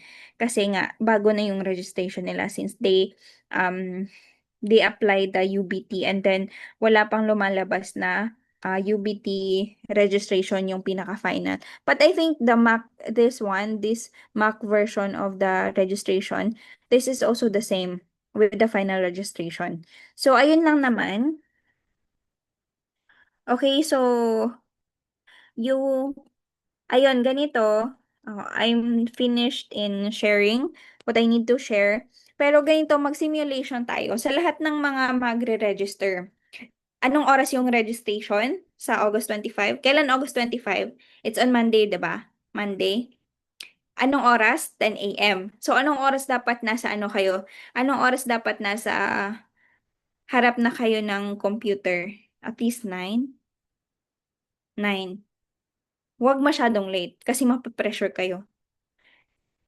Kasi ito yung pinaka-ano ito yung kumbaga ito yung pinaka-crucial ngayon. Step by step is crucial of course. Pero since hindi pa naman kayo mag-exam, magre-register pa lang kayo, ito yung pinaka-crucial ngayon. So you have to consider, at least your brain is focused. Hindi yung pagharap kayo, ay late na ako, ganyan-ganyan. Tapos ayun, dahil sa sobrang pag-ano nyo, hindi nyo nahanap yung mga ganito, ganyan, mali na yung na-enter nyo. And then, make sure na tama lahat ng i-enter ninyo. So, mga 9:45 at least ready na lahat. Na double na yung internet nyo, okay? Kung hindi man gumana yung wifi, at least may backup na data, malakas na data, ganon. Kung as much as possible, bawal mag-multiple registration, di ba? Pero what if nag-lag yung isang laptop nyo? At least may backup kayo. Ganon. And then, dapat yung picture ninyo, naka-ready na rin sa computer ninyo. I-attach na lang siya, ganyan. Same with your passport. I recommend na i-scan nyo yung passport nyo. Yung sa computer, yung scanner talaga. Hindi yung, kasi 'di ba sa phone merong ano, yung scanner yung phone. Kasi nagre-reflect siya minsan. Especially hindi maganda yung lighting. That's why I recommend na i-scan nyo talaga siya. Colored scan yung passport copy ninyo. And then, yun lang naman. Be ready and pray before you register. Kasi we need guidance, di ba? Kasi even though how much we prepared, how much we ready ourselves, if we don't receive grace from God, then we cannot receive. Okay? Ma'am, scam, passport scan po. Ma'am, yung scan, passport, gugupitin pa. Wait, I'm going to show you my passport. Saan ba yung passport ko para makita niyo? Okay. So, di ba, for example, ito yung passport ninyo. Ayan, this is your passport. Ayan. Yung isa-scan nyo na kailangan lang is ito yung bio page. Ito lang yung bio page eh. Ito lang yung isa-scan ninyo. For example, ano siya? Siyempre, yung may ibang scanner na kailangan lahat siya na-scan na kaganon. Lahat siya scan, di ba? Then you just have to crop the bio page. Yun lang naman yung kailangan. Yung bio page lang yung i-crop ninyo. Kasi yan lang naman yung kailangan. Okay, you can send questions. Before we end, I can entertain at least mga 5 questions. May alternative option po ba if yung passport to be released pa lang? Gusto ko po sana mag-register kaso September pa yung release ng passport ko po. I think there's none kasi isipin na lang natin ganito. Sobrang daming nagre-register, then the DMW cannot really tawag dito, consider yung mga small, hindi naman siya small, of course, it's a big thing for you. Yung mga ganitong, ano, situations, I don't think they will consider. Pero kung sa amin, kung kami lang naman nag-organize ng DMW, why not, diba? But this is their standard. It's the DMW standard na yung passport photo and your passport is the required document. So, I think that is non-negotiable. Wala tayong other alternative dyan.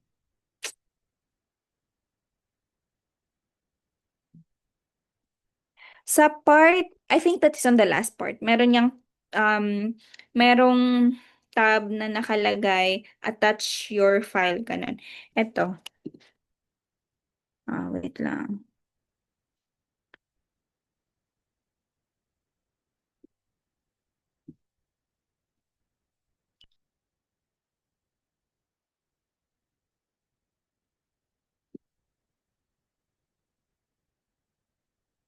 Ayan, nakikita nyo ba? This is for the old one, ha? I'm not sure of the UBT ngayon kasi hindi pa naman nila nire-release. So, this is how you are going to upload. Ayan, upload the passport size picture scan copy. Ayan, so i-click nyo lang yan, yung click photo to upload or change. Ayan, i-click nyo lang yan mismo. And then, saka siya mag-upload. And then, same with the passport. Yan yung format nila before. I'm not sure if it's the same one sa ngayong recent nila. And then afterwards, then you're just going to click register. Yun lang naman siya. And then, and then, take note of your registration number. Ito, i-save nyo po ito. If, for sure lalabas to. Ganyan. Tapos, eto kasi, previously, meron silang, kailangan nilang gumawa ng, tawag nito, ng, profile sa DMW Topic na website. I'm not sure if it's the same with one right now. So, we are going to check that one and then update sa GC natin if kailangan yung gumawa. So, maybe tomorrow or the next day, mag-update kami sa GC natin. Ayan. So, ito yung mga other consider or kailangan nating isipin. Ito yung mga reasons for the failed online registration. Scan copy. Wait na wala. Scan copy. Okay. Wait. Ano ba yan? Ayan. Scan copy of passport and passport photo is not matched with size requirements. So, eto. Talagang dapat eksakto yung size, okay? Ito yung mga issue ng previous registrants, yung size ng photo nila. Tapos, blur yung picture, wrong spelling, details are mismatched in the passport, and scan passport should be the data page only and not page 2. Ito yung sinasabi ko sa inyo kanina nasa passport. Ito lang yung kailangan, bio page lang. Data page lang. Itong next page, hindi na to kailangan. Ito lang. Okay, guess nyo po ba? Yan lang yung kailangan. Okay, so, next. Ma'am, pwede po ba mag-register kahit di pa mag-exam? Ang exam kasi nito is September, di ba? Wait lang. September 25, ganun. What do you mean? I mean, wala namang reason na para mag-register ka if hindi ka mag-exam.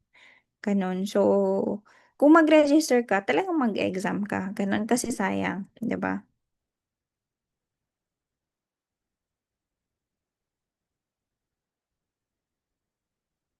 Ma'am, is it better po ba na babaan yung KB ng picture last po kasi saktong pinapasok ko, hindi po pumasok? For that one, oo. Other recommendation is pwede mo siyang babaan ng KP or ng point something. 'Di ba required is 13? Pwede mo sigurong 12.5 ganun. Eto, paano po mag-register sa DMW site? So, for this one, I am going to check first kasi wala pa silang update sa UBT system. Kasi before, sa CBT, you need to create a profile. Mag-register ka doon. But for this one, we're not yet sure kasi i-a-ask pa namin doon sa HRD na kakilala namin. No, yung sa mock registration naman, wala siyang upload of requirements. Talagang fill up lang. Eto, yung payment naman nila, hindi siya during registration. Yung payment is kapag mag-exam na, to be announced siya. Kapag nag-successful yung registration ninyo, saka sila magsisend siguro sa inyo ng email para magbayad. Ganun. Yes, ma'am, yung size po ng peak is 13 KB. Yes, 13 KB. So, para to make sure, babaan nyo konti. 12.5, ganun. Ma'am, kung 13 KB po, mama, di po ba masyadong blur yung peak? Hindi, basta yun yung requirement nila eh. Sila naman nag-a-adjust noon kung blur ba siya or hindi. But the required is 13 KB. Oo. Kasi kung makikita natin, 13 KB is...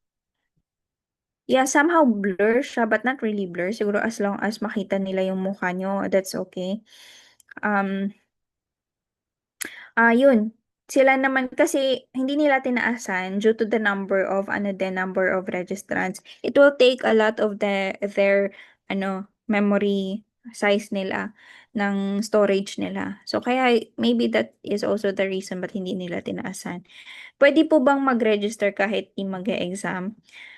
You can try. Pero I don't really recommend kasi sayang naman kung hindi kayo mag-ano, 'di ba? What's the point of registering?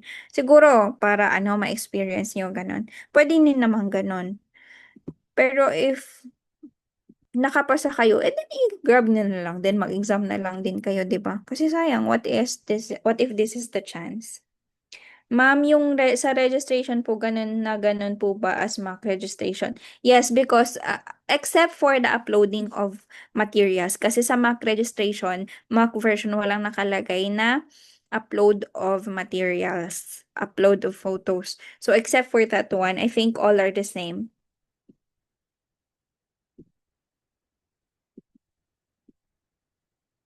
Ma'am, may mga 30 plus po ba na naha-hire na Yoja? Yes, sobrang dami dito. May mga kakilala, I don't know if you know Ate Alice. So, yung vlogger, na sikat na vlogger na EPS worker, Yoja siya and I think she's 40 na nga eh. Kasi matagal na siya sa Korea. As ano, EPS pa rin siya until now. 40? Oh, I think she's 40. Mga ganun. Ma'am, may advantage po ba sa pag-a-apply sa Korea kapag licensed professional teacher ka po dito sa Pilipinas? You mean sa EPS register as factory worker? Tama ba, Jericho? Yung advantage ng pag-a-apply sa Korea? For if you're, no, it doesn't matter. Hindi sila nakatingin sa background mo. Either, actually, kahit high school ka nga, pwede na eh. Or senior high school ka, pwede. They don't actually check your bachelor's degree or something. It doesn't matter. Kasi, hindi mo naman siya magagamit sa ano, sa work. Kasi, yun nga, hindi ka naman magtuturo dito. The work here is mostly on the factory. Ganun, nagpupujang kayo, pujang is nagpa-package, mga ganyan. Basta mostly siya sa factory. I will give you a short background bakit nagmamass hiring sila. Because Korean culture is, especially, konti lang yung population nila. Most of them doesn't want to work in factory. Most of them wanted to work in the office. Yung mga kabataan dito. Ay, mga kabataan. Though may mga makakatrabaho kayo na mga Koreans din sa factory, ganun. Pero most of the population here in South Korea, they don't want to work in factory. Kaya ang ginagawa ng government is they establish this EPS TOPIK system or employment permit system na mag-hire sila from other countries. Vietnam, Thailand, Myanmar, Philippines, mga ganun. Kaya sila kumukuha sa ibang bansa for sa ano nila, hire sa factory nila, mga ganun. And since nga, compared mo naman sa atin, 'di ba? Sobrang daming interested dahil sa laki din ng kita dito sa Korea. Kasi mataas yung economy nila eh. Dito sa Korea, ano, yung minimum wage nila is 2,098,000. If converted sa atin, nasa 83,000 pesos. 83,000 pesos. And then, yung expenses lang dito, if nagbabayad ka ng bahay, pagkain mo, transportation mo, I think, nasa 30 to 40,000 a month. Kung matipid ka, 30,000 ganun. Or kung hindi ka talaga lumalabas, siguro 15 or 20,000 pesos lang yung, ano mo, yung ah magagastos mo, yung expenses mo for the month. So, malaki pa rin yung portion na maiipon mo pag andito ka sa Korea. Ganon. Actually, maganda talagang ano dito, malaking opportunity. If ever naman, hindi kayo pinalad for factory worker, iba yung goals, you can also study here. Maganda din yung opportunity dito. Kasi while you are studying, ah, pwede kayong mag-work while studying. For the email address, I think dapat po no special character or numbers. It's okay. Kahit, yung special character, I'm not sure. As hindi naman siya ganun ka-strict sa email. As long as your email is active kasi doon sila magsisend ng confirmation. How about po work experience po sa Korea? May advantage po? Wala. It doesn't matter. As long as mapasa mo yung exam, ganun, okay yun. Next is, kasi yung company na mimili eh. And then, they don't actually check sa mga background dito. May isang release kami dito ngayon sa center. He's only 23 years old. 23 years old siya and 11 months na siya ngayon sa Korea. And then, he is only senior high school graduate, no work experience. Ay, may work experience siya ganun, pero hindi ganun ka experience. Ma'am, yung mga manufacturing po ba, pwede maglipat sa service industry? No, they don't have that. You mean pag andito ka na sa Korea? Hindi. Kasi may iba-ibang klase ng visa. And then, E9 visa is under sa manufacturing. Manufacturing is under sa E9. Oh, hindi siya pwede. Pwede po ba mag-register kahit di mag-exam? Sayang yung slot. Kaya nga naman, sayang yung slot kung testing lang sa registration gagawin. Kung hindi naman mag-exam, huwag ka na lang mag-register kasi sobrang limited ang slot. Sayang kung makapag-register tapos hindi naman mag-exam. May point. Ma'am, sino po mag-upload ng video recording sa GC? I will upload it later. Kasi ina-upload lang namin siya sa YouTube. Ngayon, hindi mahanap ni Sir Joshua yung password niya sa YouTube. Kaya hindi ko mabuksan and hindi ko siya ma-upload. Okay, so pasensya na po talaga. That's why, as of now, I can recommend na pumasok kayo sa klase. But we are going to find it soon, yung password sa YouTube niya, so that I can upload it. Anyway, sa ngayon, paano po kung na-hire na dati kaso ni-reject since nasa Korea po ako that time? May possibilities po ba na-hire? What do you mean, Ma'am Jess? I don't understand. Ano yung visa niyo dati dito? E9? E8? E8 is language teacher, seasonal. I'm not sure with that one.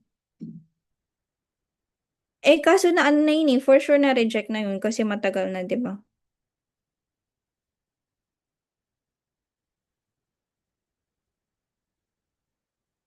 After na exam, may interview pa po. No, pero meron siyang skills test. Yung skills test, ano yan? Yung magkukumpuni kayo ng mga volts, mga ganyan. Yung ano naman kasi, yung skills test, pwede nyo yung siyang i-YouTube lang. Actually, yun lang yung secret. Alam nyo ba, ang dami na may meet dito sa Korea na nag-self-study lang siya. Lang sila, and then nakapasa sila. And then, nag-YouTube lang din sila ng mga skills test. Sa pag-change ng visa, may advantage po ba kapag LPT ka sa Pilipinas po? Change visa, from what visa to what visa? Depende kasi yan. Sa Korea, sobrang daming klase ng visa. And then, it depends kung saang visa ka mag-change.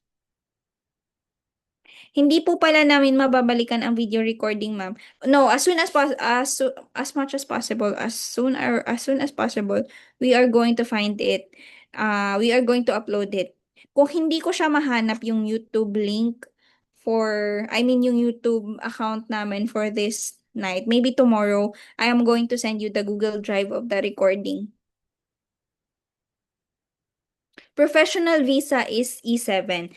Yung professional visa dito, E7, for example, ito yung mga skills work na siya. Mga nasa office kayo or something ganun. Ito, ano ba yung tanong mo? LPT.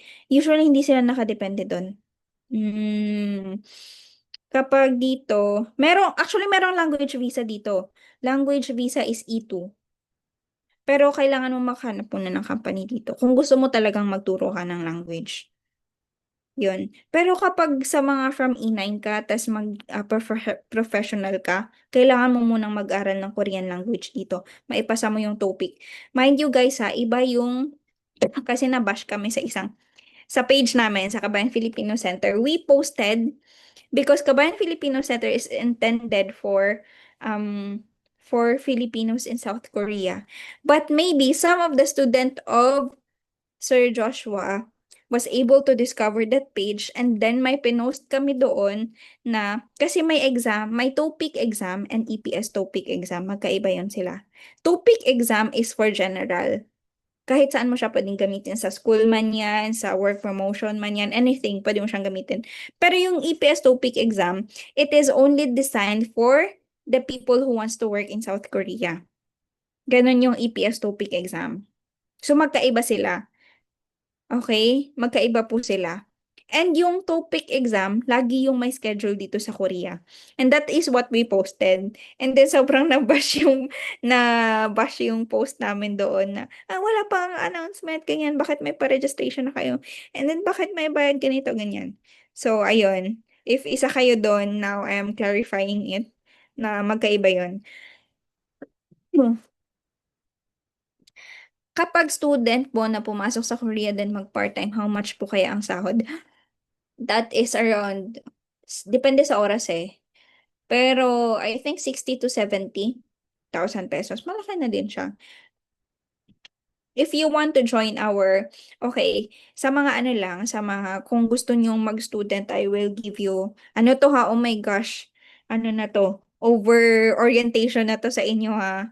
Anyway, ano siya, kasi meron kaming first ever scholar, kasi 'di ba may ano kami program na study and work in South Korea. Alam niyo 'yun, right? It is posted in our Facebook page of Korean Class with Joshua Cho. Now we have our first ever student na na-approve na yung visa niya. Yay! So ayun, darating siya dito on September 4. So papasok muna siya as Korean language. And then afterwards, she's going to proceed with her bachelor's degree here kasi meron nga kaming partner university dito. So doon siya mag-aaral. And then, mind you, yung student namin na yun, wala din siyang pera actually. Her father is just a technician in very rural area in Mindanao. I don't know if you know South Cotabato somewhere. And then her mom is just a housewife. Ganon. And, pero, sabi ko nga, if there's a will, there's a way. So if you are going to just follow our guidance, then there's nothing possible. Syempre, hindi kami magbibigay ng pera, but we can guide you. Katulad nitong first student namin. Siya din walang-wala. Yung parents niya din cannot afford. Pero yung eto lang, I will give you a short background. Yung show money na kailangan is 350,000 pesos. And then, yung 300,050 na yun, naghanap siya ng lending company na pinapapahiramin siya. May mga ganun lending company sa Philippines. And then, if you want, we can recommend you. Pero, yung lending company na yun may interest, which is 50,000 pesos. Pero kasi itong 350, ibabalik din naman kasi ito sa lending company. So, ito yung situation para ma-draw nyo siya sa utak nyo. So, itong 350, show money lang kasi siya. I think for 3 months, I'm not sure. For 3 months siya. And then, yung 50,000, ito yung talagang gagastusin nyo for the interest of that show money. Next, yung tuition nito for the whole year is 225,000 pesos. Ito yung kailangan nyo ding isipin. So, bale, yung hahanapin nyo na pera is nasa 275,000 pesos. This is for the language school ha. Language school lang muna ito. And then, afterwards, syempre, magpaprocess kayo ng mga documents nyo, mga apostil ninyo, and everything. Mga ganun. So, lagay natin mga nasa 30K siguro yun, and also your ticket, ganun. So, more or less, yung mga gastos nyo for this one is nasa 300,000 pesos. Yung sa study and work in Korea. And then, pagdating nyo kasi dito, pwede kayong mag-work. Mababawi nyo rin siya. Either mag-student loan man kayo sa Philippines, pwede nyo siyang bayaran. Kung maghahanap kayo ng sponsor. Right now, we have program, 1 student, 1 sponsor. Kung gusto nyo mag-apply as sponsor, pwedeng-pwede. So, kung baga, i-sponsor kayo ng company na yon for your startup. Magbibigay lang sila ng 300,000 for you to start up, ganun. In exchange, of course, you are a goodwill to their company, and then, pwede kayong mag-return service. Depende sa mga terms and conditions na gusto ng company. Ganun. So anyway, yun. Ang gusto ko lang sabihin is it's not really impossible na makapunta kayo. Kasi yung first scholar namin, first student namin, student trainee namin, hindi rin sila mayaman. They're not really well off. Ganon. Yung papa niya, technician lang din. Hindi ganun kalaki yung sahod. Her mom is just a housewife. Ganun. And then, basta ganun. Yun yung situation. But if there's a will, there's a way. Ganun. So, yun lang naman. And if ever you have question about study in Korea, mga ganon. Actually, marami na, yung previous, I think KLT 22 ba yun? Marami rin, it was posted on our Facebook page kung yung mga nakapasa namin na students. We have a lot, I think nasa 20 to 30 yung nakapasa sa exam na students namin in our first EPS topic class. Ayun. Anyway, if you have questions, gabi na rin, is already 11 p.m. here. I think magti 10 p.m. dyan sa Philippines. So, ayun. And hanggang dito na lang po. And yun lang. So, good night everyone and see you on next week pala. Tama, yung next week natin yung class mag-start sa Monday. Okay? Monday na tayo starting from next week. Monday, Tuesday, Thursday. Okay? So, hanggang dito na lang po and good night everyone. Bye-bye.